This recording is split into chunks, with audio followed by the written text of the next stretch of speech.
붙들면 하나님께서 우리를 승리케 하실 줄로 믿습니다. 우리 찬양에 감사드립니다. 여러분, 우리는 전쟁 중에 있다는 사실을 기억해야 합니다. 오늘 우리 사울도 전쟁 중에 있습니다. 문제는 사울이 첫 번째 실패했다는 것입니다. 우리가 지난주에 그 실패를 살펴보았습니다.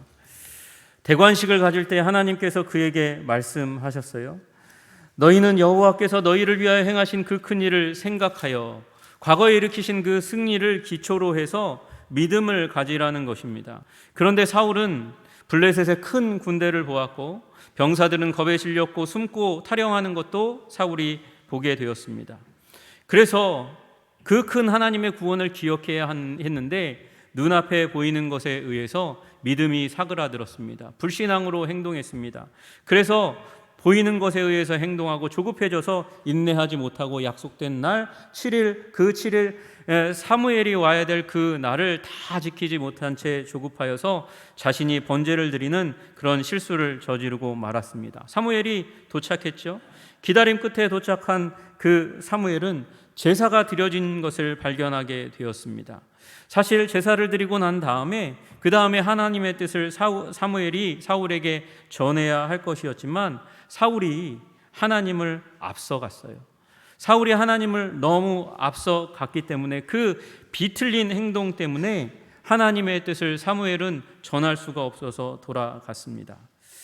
여러분, 사무엘이 왕에게 무슨 일을 행했는지 물었을 때에 그는 심지어 회개하지 않고 정한 기간에 사무엘 당신이 오지 않았어요. 그래서 내가 번제를 드린 겁니다. 그렇게 책임을 전가하는 부정직의 범죄로 말미암아서 하나님께 버림을 받았습니다. 첫 번째 문제가 무엇입니까? 불신앙과 조급함과 정직하지 못함 때문에 그는 첫 번째 큰 패배에 처하게 되었습니다. 첫 번째 일은 하나님보다 자기가 너무나 앞서가서 달려서 그래서 이루어진 실패였습니다.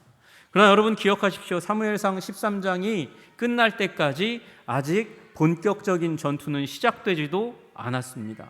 전쟁은 이제 그 앞에 있는 거예요. 여러분, 전쟁이 앞에 있는데 지금 사울은 무엇을 하고 있을까요? 사울은요, 가만히 있습니다. 무관심하게, 전쟁에 무관심하게 행할 바를 알지 못한 채 그저 자리에 앉아 있는 모습을 보여주고 있습니다. 여러분, 그게 오늘 2절의 내용입니다. 사울이 기브와 변두리 미그론에 있는 석류나무 아래에 머물렀고 함께한 백성은 600명 가량이며. 여러분, 왜 사울이 이 석류나무 아래에 머물렀을까요? 여러분, 석류나무 아래에 머물렀던 그 이유가 있다면 그건 종교적으로 보이기 위해서였을 겁니다. 나무 아래에 있는다는 것은 굉장히 예배, 우상숭배든 하나님을 예배하는 것이든 굉장히 예배와 제사와 깊은 관련이 있습니다. 예레미야서 3장 13절에 보면 이렇게 되어 있습니다. 너는 오직 너희 죄를 자복하라. 이는 내 하나님 여호와를 배반하고 내 길로 달려 이방인에게로 나아가 모든 푸른 나무 아래로 가서 내 목소리를 듣지 아니하였습니다. 푸른 나무 아래 가서 하나님 목소리 안 듣고 우상 숭배했다는 거예요. 푸른 나무 아래 있다는 건 우상 숭배, 그래서 그렇게 이해되었습니다.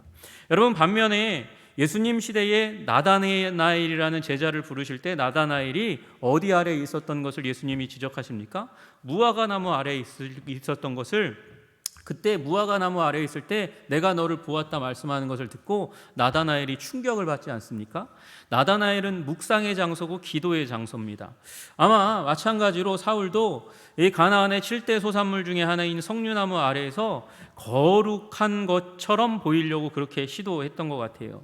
여러분, 그 옆에 누가 있었습니까? 아이야라는 사람이 있었습니다. 아이야가 무엇을 입고 있었나 3절에 보니까 아이야는 에봇을 입고 거기 있었으니 이렇게 되어 있습니다.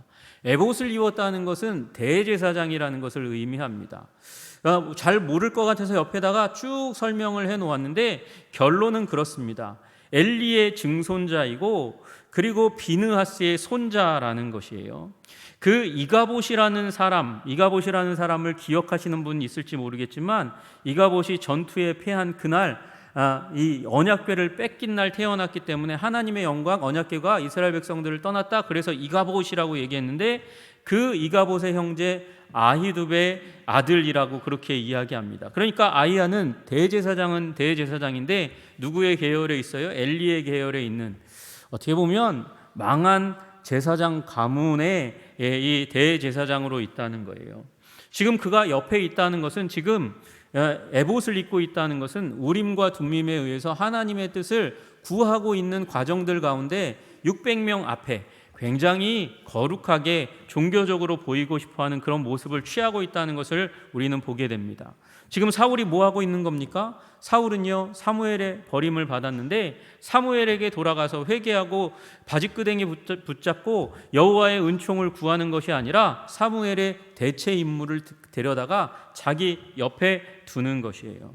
여러분, 그는 지금 갈 길을 잊어버리고 주저앉아 있는 것입니다. 사실은 실상은 그런 것이죠. 여러분, 반면에 요나단은 어떻습니까?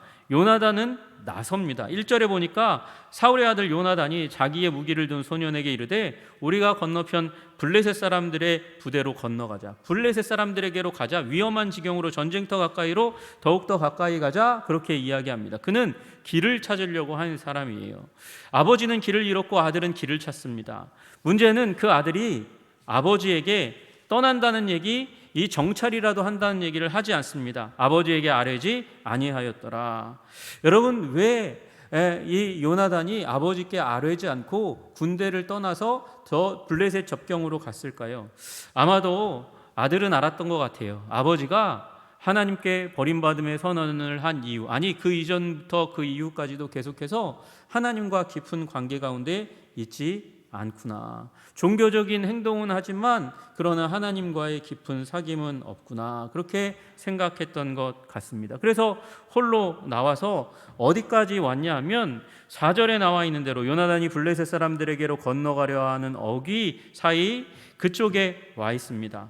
여러분, 제가 지도를 하나 준비했거든요. 한번 보시면 지도에 크게 이제 멀리에 이 밑에 부분에 이제 사해가 있고 저 위쪽 맨 위에 파란색 하늘색으로 보여 있는 곳이 13장의 배경의 터가 되는 길갈이라는 곳입니다. 여러분, 원래 그들이 어디 있었냐면 이 오렌지색 믹마스에 사울이 있었어요. 3,000명 중에 2,000명이 믹마스라는 곳에 있었습니다. 밑에 세 개가 있는데 그 맨 위에 있는 곳이 믹마스입니다. 그리고 요나단이 기브아에 1,000명의 군대를 데리고 주둔하고 있다가 요나단이 그 중간에 있는 게바의 수비대, 그 선지자들이 내려오던 그곳, 예언하던 선지자들, 그래서 예언하던 바로 그곳, 거기에 있는 블레셋의 수비대, 영토 분쟁이 있던 그곳 수비대를 공격함으로 말미암아, 그래서 이 블레셋 사람들이 어디로 왔습니까? 믹마스까지 쫙 내려와서 사울의 거주터 왕궁을 점령하는 일이 일어나고, 사울은 깜짝 놀라서 그래서 저 길갈에서 모였다가 지금 원래 요나단이 있던 맨 밑에 빨간색 기브아에 있었습니다. 그런데 다음 장 한번 보여주시면, 여러분, 그래서 사울이 어디에 있냐면 오른쪽 맨 밑에 부분에 있는 요 진영 가운데서 지금 믹마스라고 하는 곳에, 이 예루살렘 가까이 믹마스라는 곳에 있었고, 그 앞에 게바라는 곳도 있는데 게바 쪽에서 이스라엘 백성들이 또 가까이 주둔해 있었던 것 같습니다. 그리고 맞은편 위쪽 중간쯤에 보이시는 곳이 이제 믹마스라고 하는 도시입니다. 약간 오른쪽에 윗부분에 있는 곳이에요. 근데 그 믹마스와 게바 사이에, 게바의 진영을 공격해서 이 사단이 난 건데, 그 사이에 뭐가 있냐면 이 보세스와 세네라는 곳이 있대요. 보세스와 세네라는 곳이 잘 보이는지 모르겠어요. 좀 이렇게 검은 곳이 지나가는데 저쪽 믹마스 쪽이 보세스고 이쪽 게바 쪽이 세네라는 곳입니다. 저렇게 보면, 위에서 보면 잘 어떤 곳인지 몰라요. 여러분, 다음 장 한번 넘겨주시면, 여러분, 저렇게 저 맞은편에 있는 쪽이 저 믹마스 쪽에 붙어 있는 보세스라는 곳이고, 요 안쪽이 세네라는 곳입니다. 그러니까 경계가 딱 지어져 있잖아요. 골짜기로 되어 있습니다.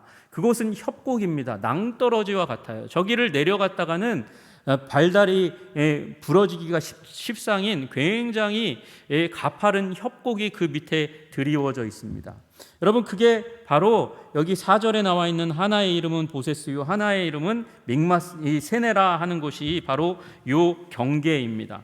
그러니까 저쪽 믹마스 쪽에는 어마어마한 블레셋의 군대가 있는 것이고, 이쪽에는 이 사울의 군대가 몇 명 정도 있었어요? 600명 정도밖에 없어요. 그 중간 사이사이에 저 숨을 은폐하고 엄폐할 곳이 많은 곳에는 또 이 도망갔던 은폐하고 있는 이스라엘 백성들이 숨어서 전세가 어떻게 돌아가는지 구경하고 있는 거죠.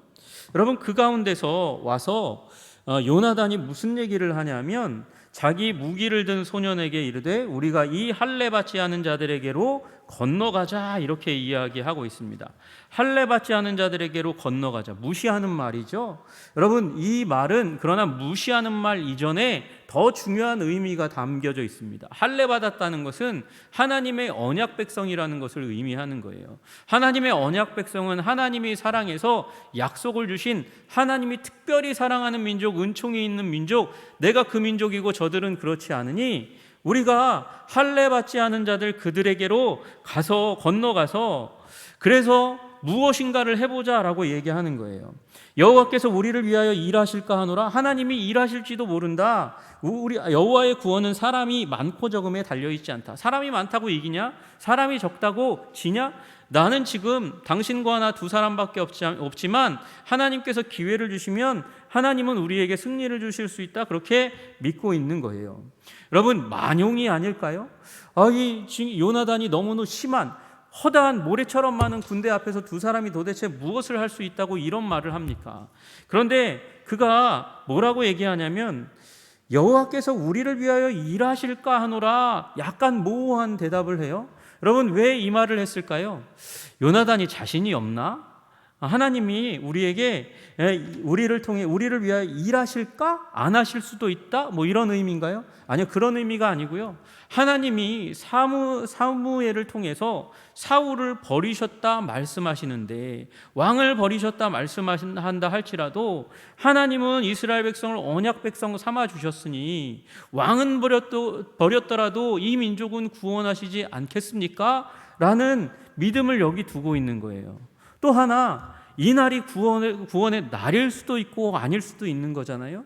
하나님이 오늘 구원의 날로 이 날을 정하셨으면 내가 나아갔을 때 하나님께서 구원을 주실 수도 있다라는 믿음을 표현한 것이죠. 그렇게 얘기했더니 무기를 든 자가 뭐라고 얘기하냐면, 당신의 마음에 있는 대로 다 행하여 앞서가소서, 마음대로 하십시오. 내가 뒤따라가면서 당신의 뒷받침을 하겠습니다. 당신과 마음을 같이하여 따르리이다, 그렇게 이야기합니다. 여러분, 요나단이 믿음을 가지고 있는 거예요. 그리고 하나님의 구원의 날이 오늘이 아닐까 궁금해하면서 접근해 가고 있는 것을 보여주는 것이죠. 요나단은 만용을 부리고 있는 게 아니라 하나님의 인도하심을 구하고 있어요. 하나님의 인도하심을 더 구하는데, 우리 8절부터 10절까지가 그 말씀입니다. 10절 마지막에 표징이 되리라. 이게 표식이에요. 하나님이 우리와 함께, 하나님께서 주시는 사인일 거예요 라고 그 무기든 자와 함께 나누는 이야기가 뭐냐면, 우리가 나아가서 둘이 함께 블레셋 사람들에게 우리 모습을 보여주자. 근데 저기가 어떻습니까? 협곡으로 되어 있잖아요. 협곡 밑을 간다는 거예요. 거기에 우리의 모습을 보여주는데, 저들이 야, 우리가 내려갈 때 거기 기다려, 꼼짝 마, 그리고 내려오면 오늘은 날이 아니다? 그럼 돌아가는 거야? 그렇게 얘기하는 것이죠. 반대로 야, 올라와 그렇게 얘기하면, 우리 이날은 하나님께서 우리를 위해서 구원을 베푸실 날이니 우리가 올라가서 싸우자, 이렇게 이야기하는 거예요. 여러분, 사람들은 생각하기에 보통이면 반대로 생각해야 되는 게 맞는 거예요.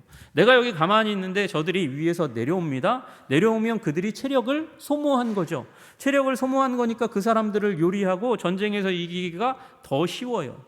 그러나 요나단은 뭐라고 생각하냐면, 저들이 뛰어내려오는 것은 전쟁의 의욕으로, 전의로 가득한 모습을 가지고 있는 것이죠.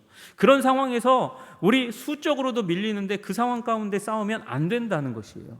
반대로 저들이 언덕 위에서 올라와 하는 것은 저들이 움직이기 싫은 거예요. 싸우기 싫은 거예요. 니네들이나 올라와라, 우리가 보여줄 게 있으니 올라와, 그렇게 얘기하면 이건 저들이 싸울 의사가 없는 것이니 우리에게 하나님이 기회를 주신 것인지 모른다. 그러므로 이날 우리가 전쟁하자 그렇게 했는데 아니나 다를까 그들이 보고 나서는 야 히브리 놈들이 나오네, 저 숨어 있다가 도망 나오네, 올라와라 얘기하는 것을 들었어요. 그래서 요나단이 이야기하는 것입니다. 12절 후반절에 보니까 나를 따라 올라오라, 여호와께서 그들을 이스라엘의 손에 넘기셨느니라. 이스라엘의 손에, 자기 손이 아니고 이스라엘의 손에, 하나님의 백성의 손에, 하나님이 사랑하는, 하나님과 싸워 이긴 백성의 손에 그들을 붙여주실 거야 라고 믿고 있는 것이죠.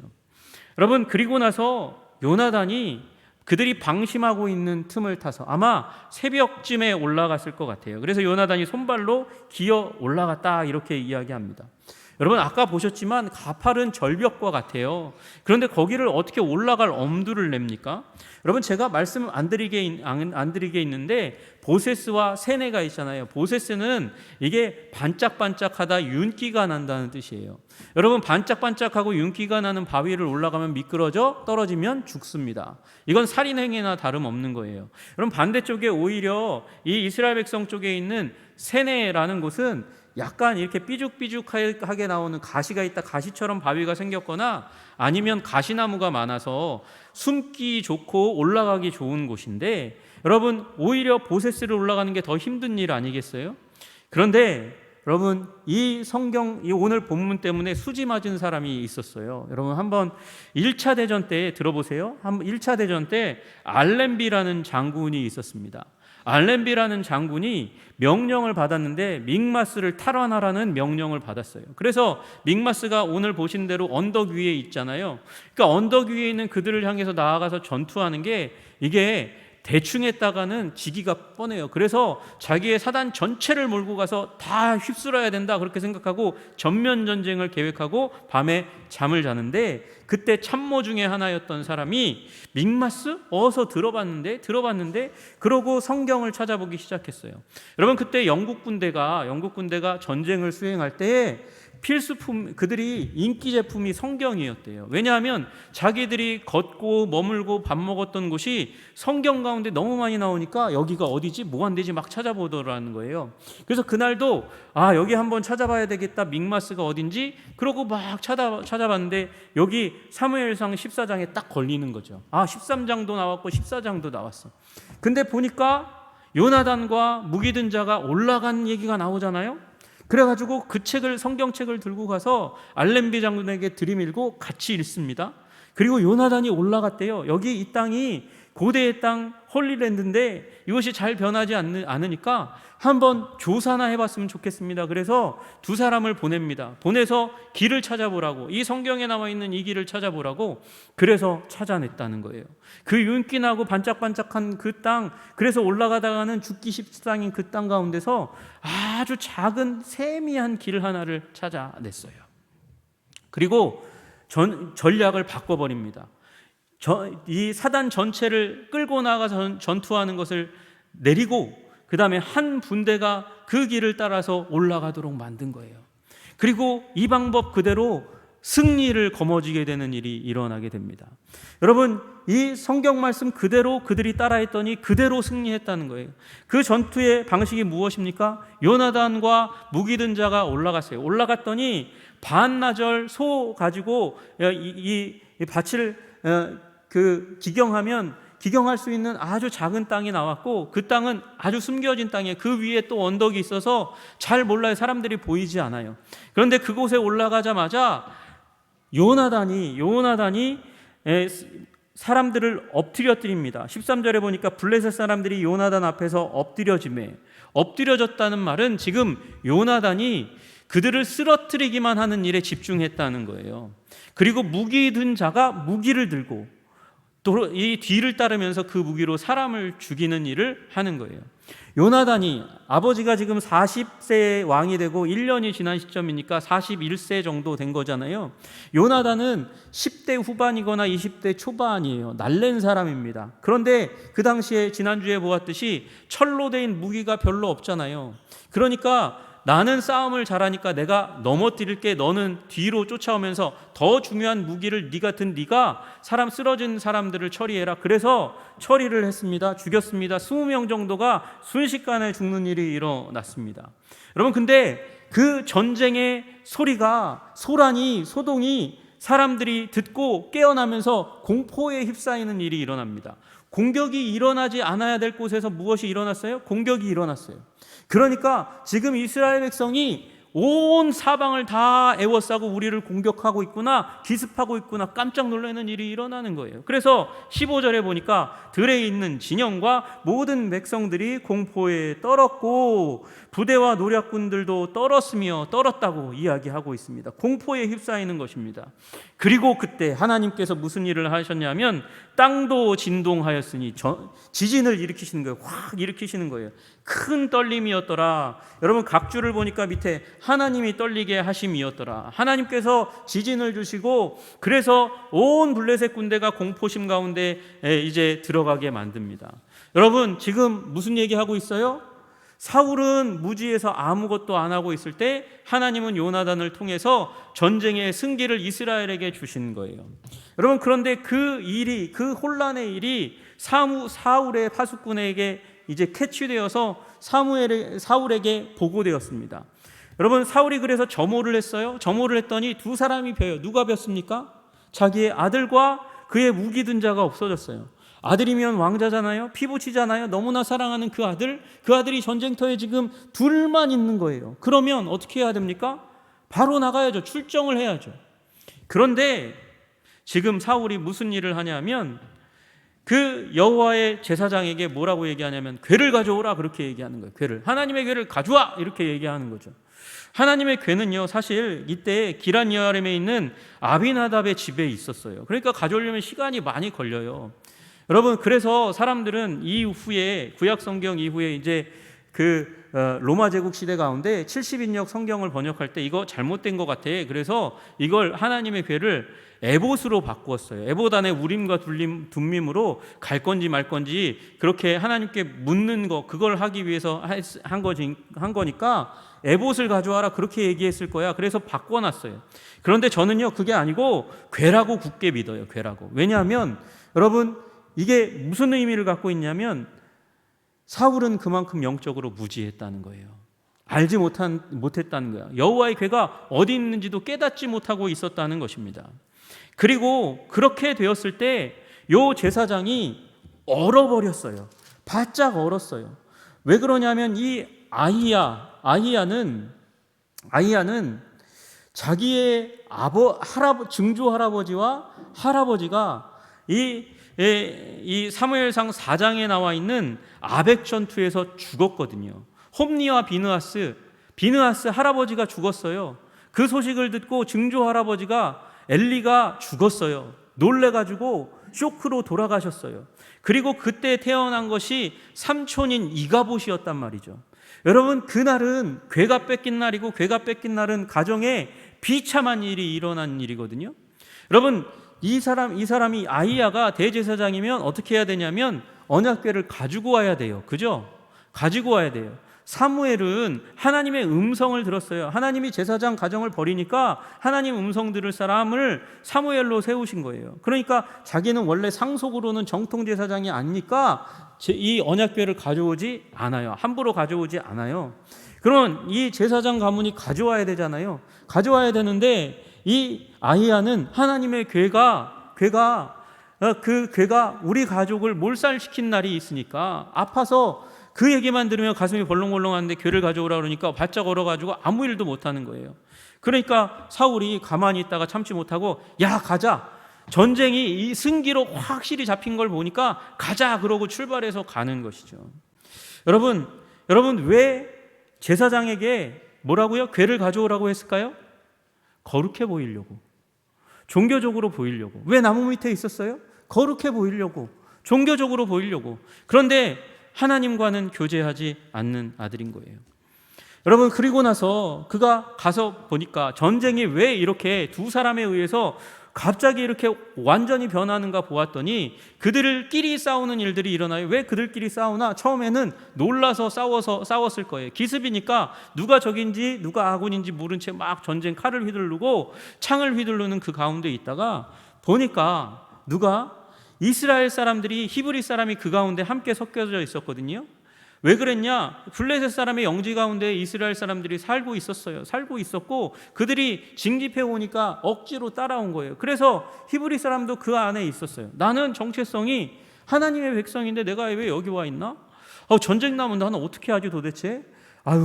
블레셋과 함께 싸워도 될지도 모르겠다. 왜냐하면 지금 저기 600명밖에 없는데 전쟁하면 당연히 지지. 그런데 이 요나단이 만든 새로운 전쟁의 새로운 방향 전환 때문에 이들이 들고 일어나서 블레셋 사람을 치는 일이 일어나는 것입니다. 히브리 사람이 같이 싸워주는 거예요.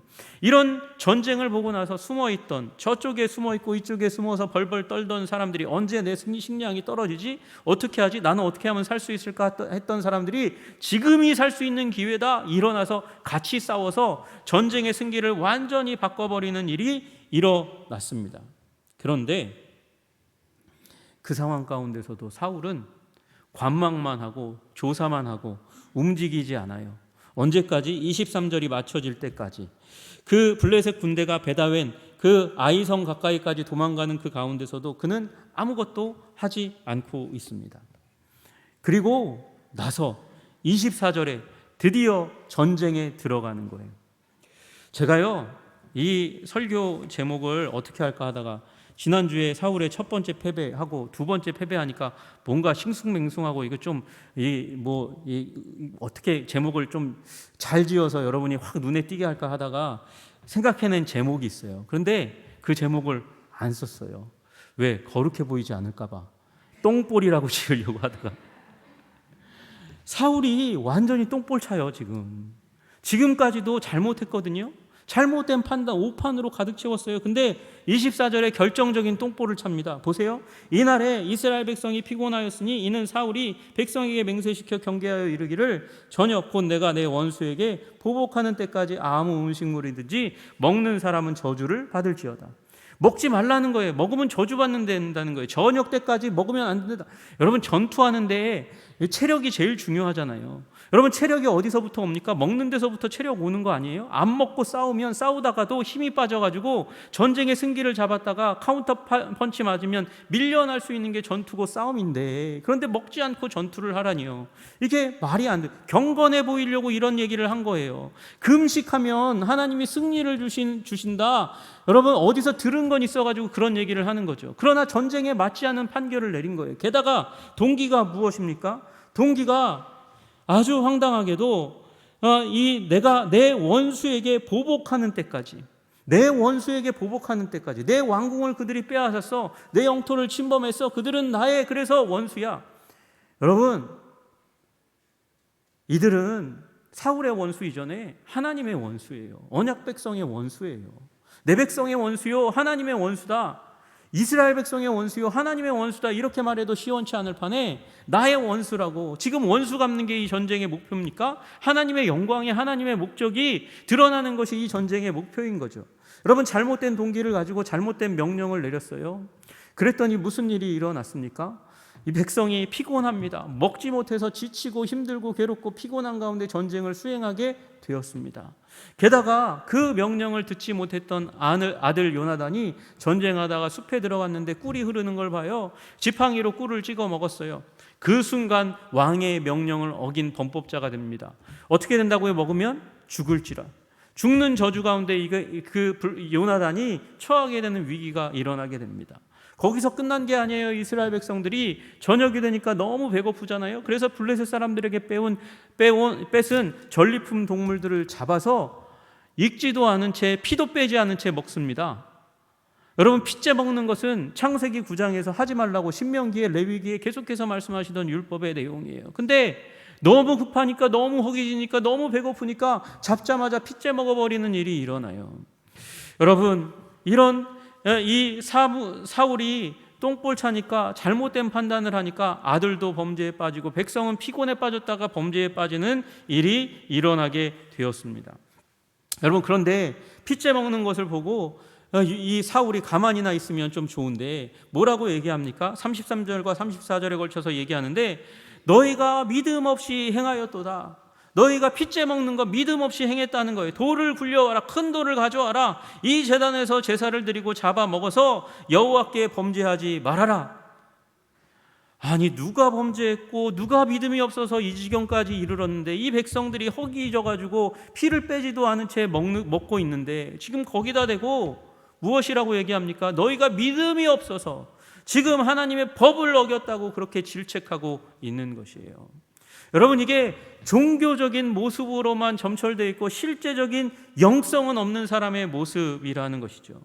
여러분, 이기적인 동기와 잘못된 명령으로 그래서 이스라엘 백성들 전체를 범죄와 아들까지도 범죄 가운데로, 저주 가운데로 몰아넣는 것이죠. 그리고 다 먹고 나니까 이제 사울이 백성들에게 이야기합니다. 밤에 블레셋 사람들을 추격하여 동틀 때까지 그들 중에서 탈취하고 한 사람도 남기지 말자. 쫓아가서 더 공격해서 더 빼앗고 더 멸망시키자, 그렇게 얘기하는 거예요. 여러분, 이스라엘 백성들이 하도 어이가 없어가지고 뭐라고 얘기하냐면, 왕의 생각에 좋은 대로 하소서, 이렇게 얘기합니다. 여러분, 이게 아멘이라는 의미가 아니에요. 동조가 아니에요. 적극 동조가 아니라 마음대로 하세요. 마음대로. 포기하는 거예요. 포기. 똥볼을 차니까 이스라엘 백성이 낭만과 아픔 가운데 있는 거예요. 그때에 제사장이 나와서 이리로 와서 하나님께 나아가사이다. 하나님께 물어보기는 합시다. 그렇게 얘기하니까 좋아해요, 사울이. 왜요? 거룩해 보이는 거 좋아하니까. 종교적으로 보이는 거 좋아하니까. 그래서 그렇게 하자 그러는 거예요. 그런데 37절 보니까 사울이 하나님께 묻자오되 내가 블레셋 사람들을 추격하리이까? 주께서 그들을 이스라엘 자손에 넘기시겠나이까? 하되 그날에 대답하지 아니하시는지라. 노우라고 했다는 거예요. 하나님이 아니다라고 얘기했다는 거예요. 여러분, 그러면 이제 승리했잖아요. 그 어마어마한 바다의 모래와 같이 많은 그 군대 앞에서, 전차 앞에서, 마병 앞에서 승리했잖아요. 그러면 기뻐하고 즐거워하고 환호의 노래를 부르고 돌아오면 좋았을 텐데, 사울이 경노합니다. 경노해서 너희 군대의 지휘관들아 다 이리로 오라. 오늘 이 죄가 누구에게 있는지 알아보자. 이스라엘을 구원하신 여호와께서 살아계심을 두고 맹세하노니 이 잘못이 적발되면 내 아들 요나단이라 할지라도 죽을 거야. 승리의 날에, 구원의 날에 저주를 선포합니다. 예전과 너무나 달라졌잖아요. 그래서 뽑았어요. 이스라엘 백성 전체와 자기와 아들 요나단. 그래서 제비 뽑았더니 자기와 자기 아들 그쪽이 뽑혔어요. 둘 중에 누굴까 뽑았더니 요나단이 뽑혔어요. 요나단이 꿀을 먹었으니 너는 죽을 거야. 네가 잘못해서 이 싸움이 부정탔네. 그러면서 아들을 죽이려고 하는 거예요. 여러분, 요나단이 누굽니까? 지금 오늘 승리를 이끌어온 사람이에요. 이 사람 없었으면 오늘의 승리가 없어요. 여러분, 그리고 그는 아들이잖아요. 아들을 죽음에 내버려 두는 거예요. 나는 맹세했으니까 나는 그 맹세 지킬 거야 그러면서 아들마저도 죽이려고 하는 이 비정한 아버지의 모습을 보세요. 여러분, 지금 그는 13장에 누구를? 사무엘을 비난했어요. 이제 누구를 비난합니까? 백성들을 비난하다 못해 이제 아들을 비난하고 아들을 죽이려고 하는 자리 가운데 나옵니다. 여러분, 그런데 백성들이 의리가 있잖아요. 막아섭니다. 오늘 그가 하나님의 동역자였습니다. 그를 죽일 수 없습니다. 그는 하나님의 사람이고 오늘 승리의 견인차입니다. 그리고 막아서요. 포기했던, 낭망했던 그 백성들이 다시 돌이켜서 요나단을 감쌉니다. 결국 여러분, 사울은 추격하기를 멈추고 돌아왔습니다. 시기를 놓쳤으니까. 잘못된 판단으로 말미암아 이스라엘 백성들에게 걸림이 돼요. 전쟁에 걸림이 된 사람, 그 사람은 바로 요나단이 아니고 사울 그 자신이었습니다. 여러분, 제가 오늘 여러분에게 말씀드리려고 하는 것은 그것입니다. 여러분, 우리는 종교적으로 보이려고 해서는 안 됩니다. 우리는 경건하게 보이려고 해서는 안 됩니다. 경건해야 합니다. 여러분, 우리의 모습을 종교적으로 보여야 될 필요가 있어요.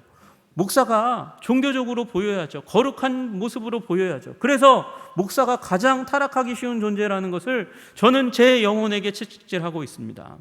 여러분, 그러나 종교적인 모습이 중요한 게 아니라 정말 영성을 가지고 있는 것, 하나님과 교통하는 것, 하나님께 묻고 하나님의 인도하심을 받는 것, 요나단처럼 언약 백성의 기초, 그 약속 위의 기초에서 하나님께 물으면서 한 걸음 한 걸음 나아가서 하나님의 뜻을 받들어 전쟁을 수행하는 거예요. 여러분, 종교적이 되지 마시고 관계적인 영적인 사람 되시기를 주님의 이름으로 축복합니다. 디모데후서 3장 5절에 말씀하세요.